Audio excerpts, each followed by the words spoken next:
Nightline continues from Times Square. Once again, Martin Bashir.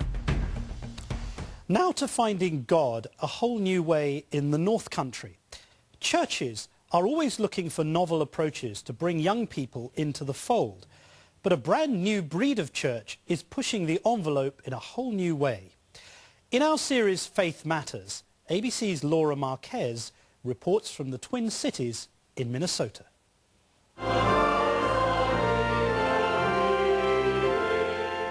These are all the things we've come to expect from a religious service. Faith, reverence, and rock and roll. That's what you get at Spirit Garage in Minneapolis, along with earplugs if you want them.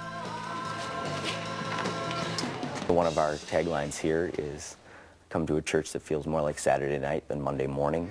The setting resembles a coffee house more than a church. And in the serious world of religion, Spirit Garage has a sense of humor. For instance, on the stage that fills in for an altar, there's a radial tire in place of a regular evergreen Advent wreath. It's kitsch, people love it.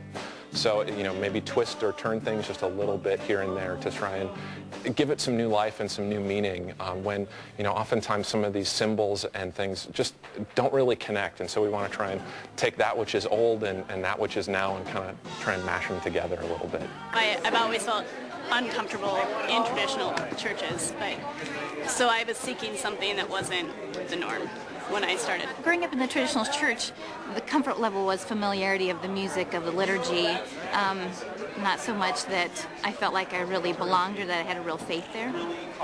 Here, the people are real, the faith is real, the music is, from the heart, and my comfort level is higher here.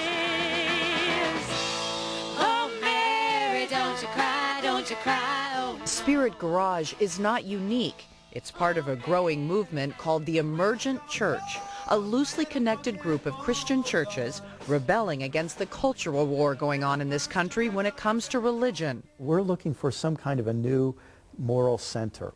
Brian McLaren is pastor of Maryland's Cedar Ridge Community Church and one of the movement's most active leaders. This is an interesting moment because we have been in a religious Cold War for so long.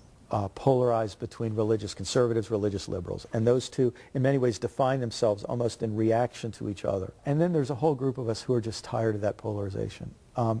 We're tired of it for a lot of reasons. We think that there's some real strengths on each side.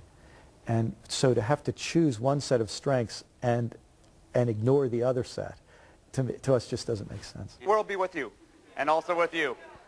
But how each member of the Emergent Church movement tries to merge those two sides of Christianity varies greatly. Spirit Garage, for instance, is sponsored by a mainline Lutheran church, but others have no such formal connection to traditional denominations. I look at us as an R&D department of people who are trying to innovate and experiment, make a lot of mistakes, I'm sure, but hopefully we'll discover things that can serve the church at large and be of use to the church at large. The experiment targets primarily young adults. Recent surveys show a vast majority of people in their 20s and 30s believe in God, but do not attend a traditional church. To tap into this generation of unchurched believers, some pastors have developed alternate ways to worship in rather unusual settings. At Bluer, a Minneapolis church which takes its name from True Blue, the gathering, as it's called, resembles more of a Grateful Dead jam. 45 minutes is devoted to Christian music.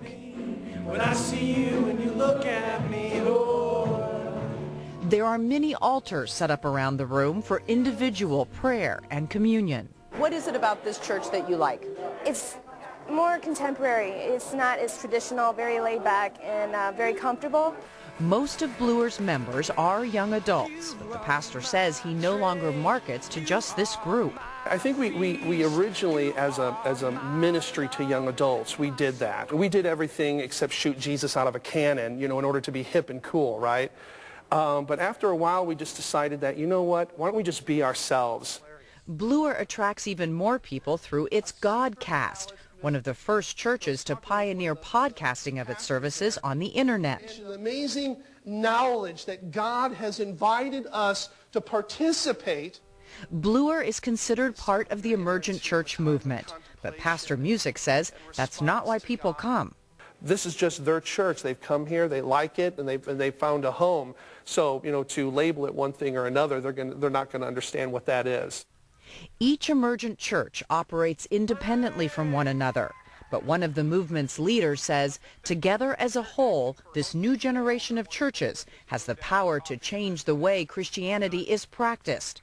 Pastor McLaren acknowledges change can be difficult. Traditional churches feel under threat. They're under threat by sex, they're under threat by television. And then people like us come along, and then they might think that they're under threat from us. It's exactly what you'd expect. All through church history, you have a group of people who say, we think there are new possibilities here, and other people feel threatened by that.